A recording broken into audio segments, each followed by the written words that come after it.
ആരംഭിച്ചു. 2009 ഓഗസ്റ്റ് 2-ാം വാരത്തിൽ ഷെയ്ഖ് അബൂബക്കർ അഹമ്മദ് നടത്തിയ കാശ്മീർ പര്യടനം കാശ്മീർ മുസ്ലിങ്ങൾക്ക് നവോന്മേഷവും ആശ്വാസവും നൽകി. അത്യാവേശത്തോടെ അവർ നായകനെ സ്വീകരിച്ചു.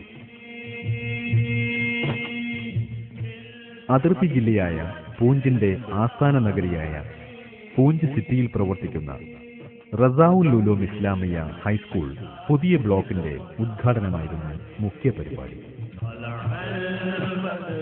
അവിടേക്കുള്ള യാത്രയിലുടനീളം ജനങ്ങൾ കാത്തുനിന്ന് തങ്ങളുടെ പ്രിയ നായകനെ സ്വീകരിച്ചു.